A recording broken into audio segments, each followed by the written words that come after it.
Who is the true monster? Is it the creation or the creator?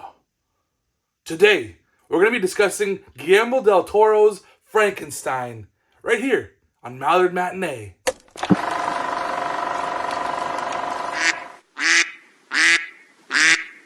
Yes, this is Mallard Matinee, and I am CountryBoy, and I am flying solo today. So, no Louis Lightning today. I went and saw a movie. He didn't see it with me, and I thought I'd just speak about it. This is my review of the movie, but I will not say any spoilers. So, if you're wondering if I'm going to be saying anything that's going to ruin the movie for you, I will avoid that at all costs. I will talk about the actors involved. I will talk about maybe the set pieces and some of the things that I liked about the movie that don't ruin the movie for you. So, don't worry, I won't say too much that'll get you into the in-depth of the nitty-gritties of all the good stuff in the movie. But, I should say, this is a movie that I was very much looking forward to. As soon as I heard that there was going to be a new Frankenstein movie, I was on board. I love this character. I've loved him from the 1931 movie. I've loved, even the Munsters with Herman Munster's basically Frankenstein.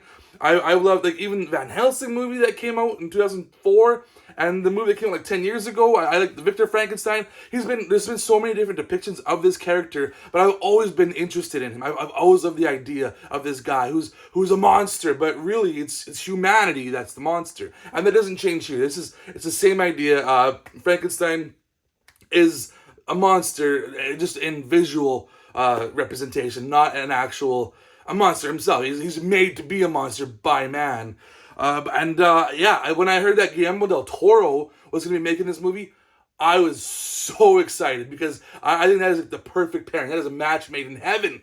You could not have thought of a better director to helm this movie because he does gothic horror like nobody else. He has such a visual style that I love that lends itself so well to Frankenstein, and I am happy to say that with this movie, it is intact. It is what you would want from a Guillermo del Toro movie. It has his visual style, his visual look to everything, and it works so well. It works really well as a Frankenstein movie.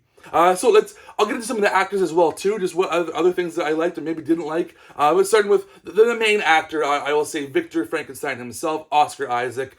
He did a great job. He basically holds this movie up on his shoulders. He's the main character, the main actor. And I thought he did an awesome job as Victor Frankenstein. It kind of reminded me of his character from Ex Machina, when he was, a tech billionaire who was inventing AI and robots. And he was, had a very big ego. Very similar here. A very similar type of character. He's got a big ego, but I think he's got a little more humanity, Victor Frankenstein, than that character did in Ex Machina. I was very happy with Oscar Isaac in this role. He did a very good job. And I can't speak to the Mary Shelley novel. I have not read that novel. I know my friend Louis Lightning, who's on this channel as well too. Check him out. He's actually read that novel, so maybe he could speak to it a bit more when he has seen this movie. But yeah, I did like Oscar Isaac in this role. He did a really awesome job. And then we'll go to Mia Goth, who plays Oscar Isaac's brother's fiance. So there's a bit of a love interest between the two of them as well too. I don't get into too much depth or anything like that. But Mia Goth, I've seen her in movies. I've seen her in X and in Pearl and in Maxine, which is all horror centric movies. So it kind of fits to have her in this movie as well too. She did fit very well. She did a really good job. She saw kind of the humanity in the monster in this movie, and she did it was a beautiful performance. She's a beautiful actress, did a beautiful performance, and she fit that very well. I liked her. She wasn't like she wasn't like an X where she's, she plays two characters in X, I guess. So she wasn't like a murderer, like she was in those movies. This one, she plays a lot softer, more subtle type of character. And it was nice to see that different version of Mia Goth. Then I'll move on to, the big man of it all. I'll say Jacob Elordi. And this is an actor who I might have seen in Euphoria, but I've only ever watched one or two episodes of that show. I never really got into that show.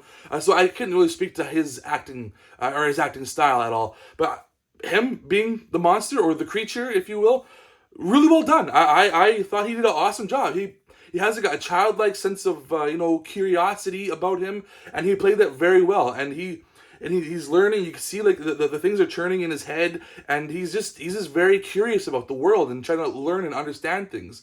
I enjoyed him. He's larger than life, obviously. I don't know if he's really that big in real life, but he had a big tall stature in the movie, which you have to when you're playing Frankenstein's monster or creature, if you will. And yeah, he did it really well. I really enjoyed the makeup work that was on him as well too. He looked really cool. Kind of, I think it's reminiscent of the Mary Shelley book, because from what I remember hearing, that he was a little more lanky, a little longer, not so like big built, and he didn't wear like a trench coat, and he didn't wear like these big platform boots.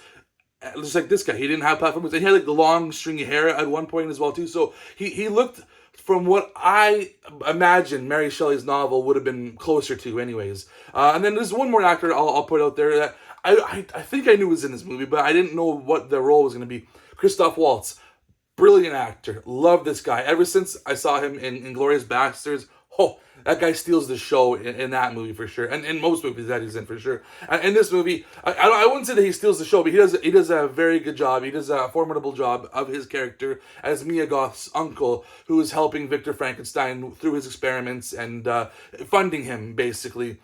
He does a really good job, and I liked why he was there, the reasoning for his inclusion in the movie. Again, I never read the novel, so I don't know if this character was in the novel or not. But I thought he did a really good job. I always enjoy seeing Christoph Waltz. The guy is brilliant. I love to see him in more stuff. Has he ever been in like a normal, just regular acting role where he's like modern day? I guess maybe the Green Hornet. Yeah, okay. It's not always period pieces with him, I suppose. But yeah, the less said about the Green Hornet, the better. That wasn't a great movie. Not because of him, but that wasn't a great movie. Don't want to bring that up. Let's move on.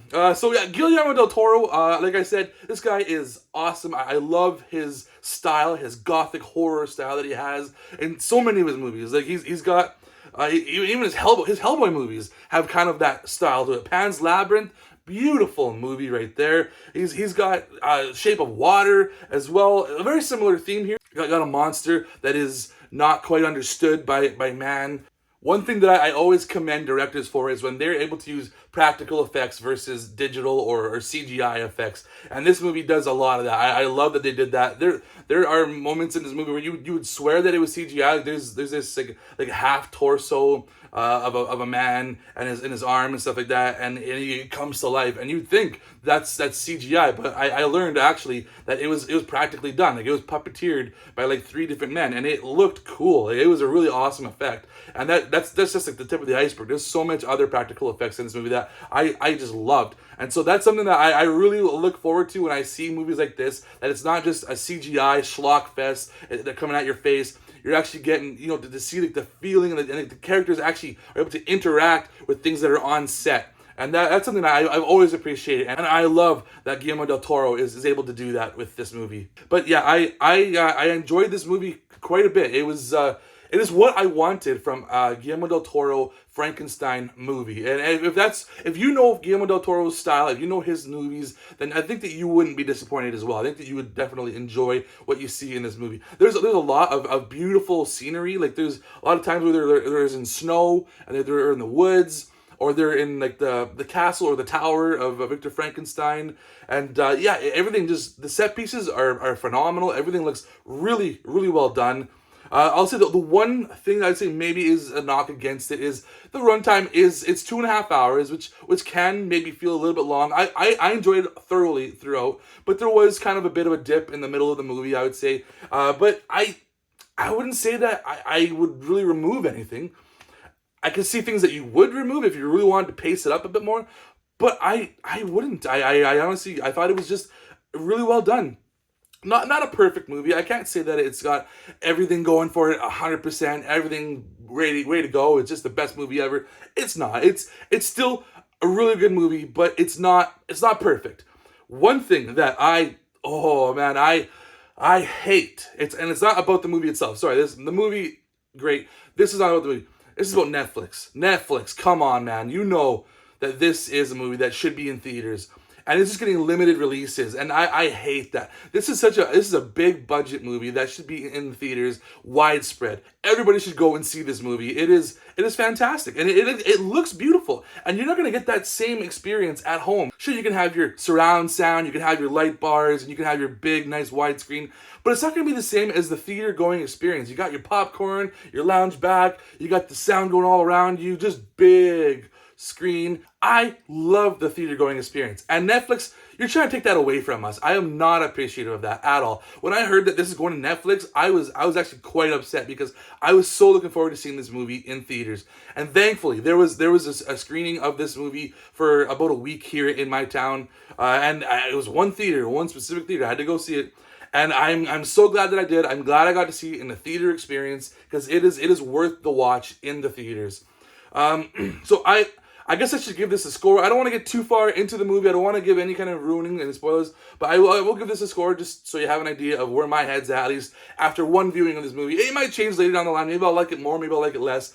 I don't know. But on my initial viewing, I liked it quite a bit. Like I said, not perfect, but it is up there. It is quite a good movie, and I'm gonna say it's about an 8.5 for me.